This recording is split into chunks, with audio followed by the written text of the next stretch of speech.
We can be even more restrictive in the set of candidates that we look for in matches to a given probe string. In fact, much more restrictive. We're going to reintroduce the idea we started with, that the length of strings are an important similarity clue when the Jacquard distance must be small.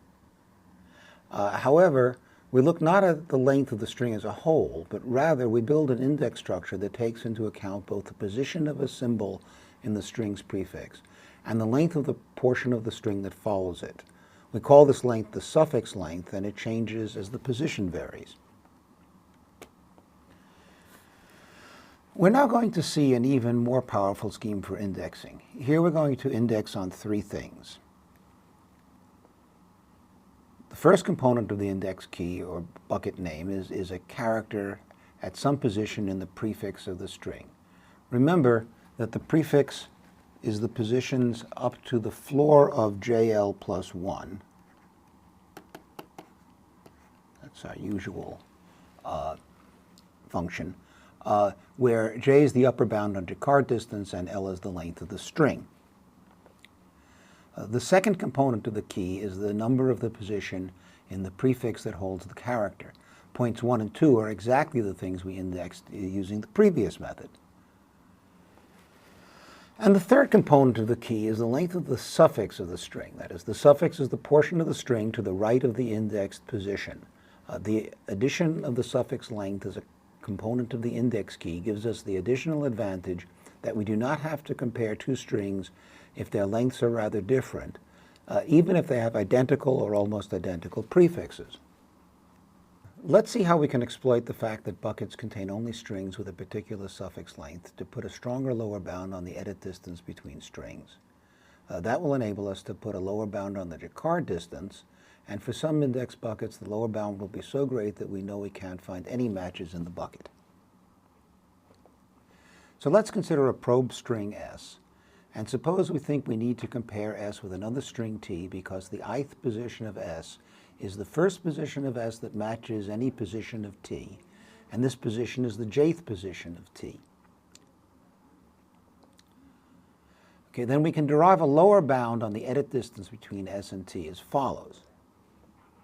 Okay, first, take I plus j minus 2. This is what we used before as a lower bound on edit distance, and its justification is that none of the first I minus 1 positions of S matches any of the first j minus 1 positions of T, so we need to do one edit on each of those positions to convert S to T or vice versa.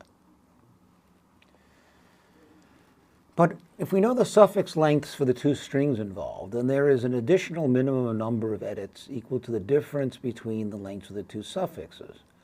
Notice that since the index doesn't tell us exactly what symbols are in the suffix of T, we can't tell for certain where the edits are needed if we want to convert S to T by inserts and deletes.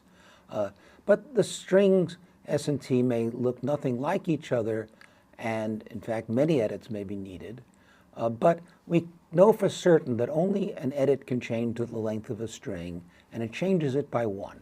So we need at least as many edits in the suffix of S as the difference in their suffix lengths if we are to turn S into T. And an important point to observe is that because the positions of S and T just before their suffixes are the same, and all strings have their symbols in sorted order, the only way we could change S into T by the least number of edits would be to turn the suffix of S into the suffix of T.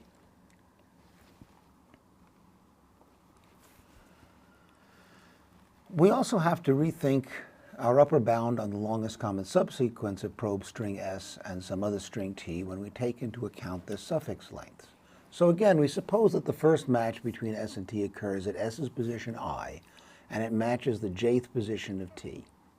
And let's let A be the symbol in those positions. Then the LCS of S and T consists of the A, and as long a subsequence as we can make out of their two suffixes. We don't know what these suffixes are, but we are sure that they cannot have more symbols in common than the shorter of the two suffixes. That's why we get 1 plus the length of the shorter as an upper bound on the length of the longest common subsequence.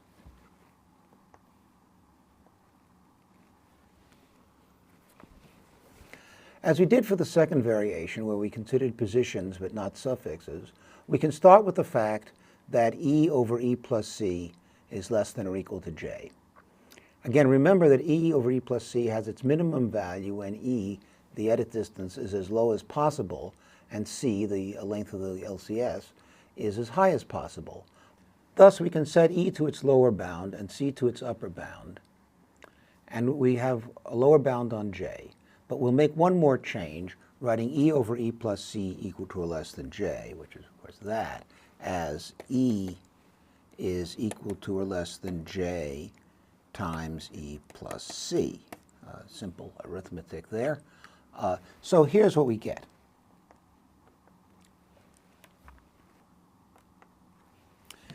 Here you can see the lower bound on E twice. That's this. And here's the upper bound on C.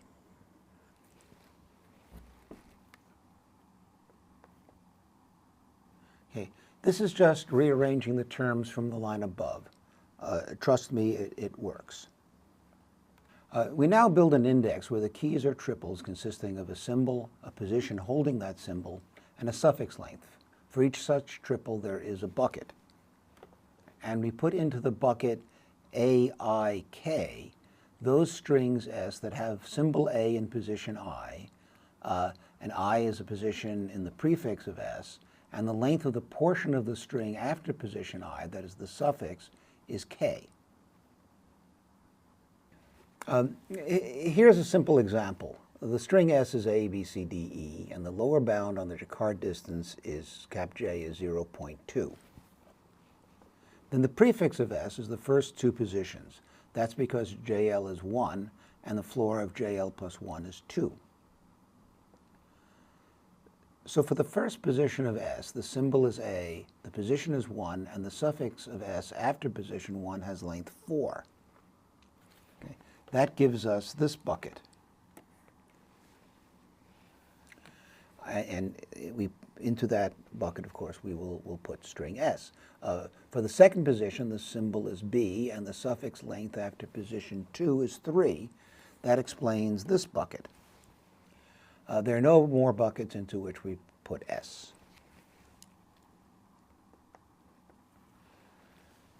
The lookup algorithm is similar to what we've seen before, but there are more buckets. Each probably contains many fewer strings, and we have a stronger condition that lets us rule out a larger fraction of the buckets. So suppose we're given probe string S, and we want to find strings T that might be within Jacquard distance J of S. We'll look at certain buckets for each position of the prefix of S. Here's what we do for position I of S. First, suppose that that position contains the symbol A. Also suppose that the suffix of S after position I has length K. Then for certain values of J, the position in string T, and M, which is the suffix length of T after its jth position, we must look in the bucket AJM if and only if the following inequality is satisfied. Okay. This is the inequality we derived a few slides ago. It gives us limits on J and M since I, K, and the Jacquard distance capital J are already known. It's not all that easy to see what values of J and M satisfy this inequality, but there's actually a nice pattern which we'll show you in a few slides. So let's see an example of lookup with the string ABCDE again. And again, we'll have J is 0.2. Okay. Here again is the inequality that J and M have to satisfy for each I and K. And here are all the buckets that must be searched. We'll explain why in a minute. Most of the action is when I equals 1. That is, we're considering the position 1 of string S. This position holds A, of course. When I equals 1, K, the suffix length of S, is 4. If we substitute these values for I and K, as well as substitute 0.2 for the Jacquard distance capital J, our inequality becomes this. I'm not going to do all the details here, but when J equals 1, it turns out that you need m equals 3, 4, or 5 in order to satisfy the inequality. That is, m must be pretty close to 4, the suffix length of s, in order to make the magnitude of 4 minus m be small enough. Okay. The case j equals 1 thus gives rise to these 3 buckets, which must be searched.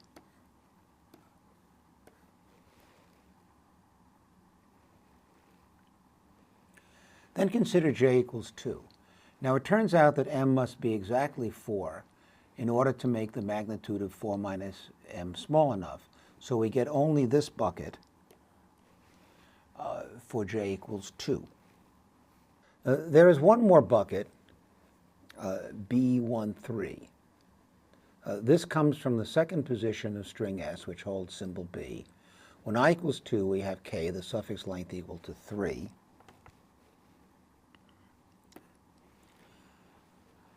And here's what the inequality becomes.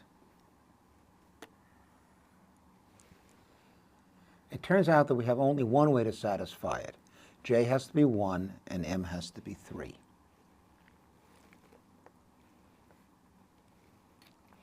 So here's my attempt at a picture of the region in three-dimensional space where the buckets we have to search lie. One dimension is I, the position of the probe string S, where we find the first match.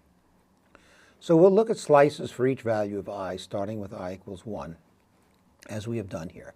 The position j in the other string t is the vertical dimension, and the length of the suffix of t is the horizontal dimension. The pairs of j and m that satisfy the inequality form a triangle with peak at k, the length of the suffix for the probe string s. The reason for the peak is that there is a term magnitude of m minus k that obviously grows with the difference between m and k, and it doesn't matter which is larger. So what we see is that the lower the position j, the bigger the difference between m and k can be. Eventually j grows too large, and there's no value of m even m equals k that satisfies the inequality to be satisfied.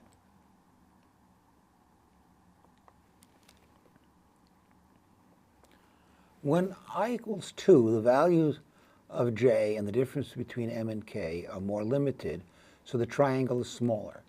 Notice also that the value of k has changed. When we increase I, the position in the probe string, we decrease k, the length of the suffix, by the same amount. The same change happens for I equals 3. The triangle gets smaller, and the value of k shifts to the left so that the left sides of the triangles continue to line up. Eventually, the triangles become a single point, and then for the next higher value of I, there is no triangle at all, and we can stop our search. I want to leave with one observation. We saw 3 different index schemes with 1, 2, and 3-dimensional indices. The schemes with higher numbers of dimensions involve searching more buckets for more matches, but the total sum of the sizes of all the buckets, searched or not, is the same for each scheme. The reason is that each string is placed in the same number of buckets regardless of the scheme. That number is our old friend floor of JL plus 1, the length of the prefix of the string. I claim that the expected number of strings in all the buckets that we have to search, given a probe string, goes down by a factor of 2 when we add position information, because we search a triangle instead of the containing rectangle. When we add suffix length, we can get a large reduction in the number of candidates depending on the distribution of string lengths. If lengths can vary widely, the third scheme can eliminate almost all the false positive candidates we have to consider using the first 2 schemes.